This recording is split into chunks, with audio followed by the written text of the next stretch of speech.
ಇವತ್ತೆಲ್ಲ ಬಹಳ ಜನ ಕೆಲವು ವೈಚಾರಿಕತೆಯಿಂದ ಮಾತನಾಡುವವರಿದ್ದಾರೆ. ಏನು ದೇವರ ಪೂಜೆ ಮಾಡಬೇಕು ಅಂದ್ರೇನು? ದೇವರಿಗೆ ನಾವು ಭಕ್ತಿಯನ್ನು ಸಮರ್ಪಣೆ ಮಾಡೋದು ಮುಖ್ಯ. ಭಕ್ತಿ ಸಮರ್ಪಣೆ ಮಾಡಬೇಕಾದ್ರೆ ಊಟ ಮಾಡಿ ಮಾಡಬಾರ್ದ? ಫಲಾಹಾರ ಮಾಡ್ಬೋದು, ಅಥವಾ ಇನ್ನೇನೇನೋ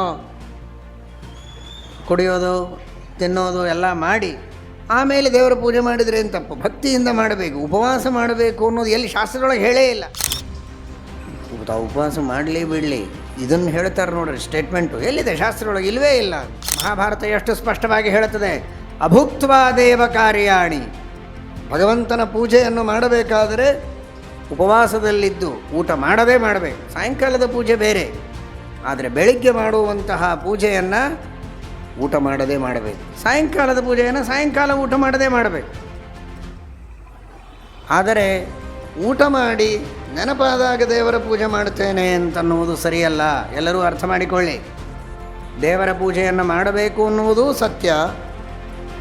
ಉಂಡು ಫಲಾಹಾರ ಮಾಡಿ ಚಹಾ ಕಾಫಿ ಕೊಡೋದು ಪರಮಾತ್ಮನ ಪೂಜೆಯನ್ನು ಮಾಡುವಂಥದ್ದು ಸರಿಯಲ್ಲ. ಅಭುಕ್ತ್ವಾ ದೇವ ಕಾರ್ಯಾಣಿ.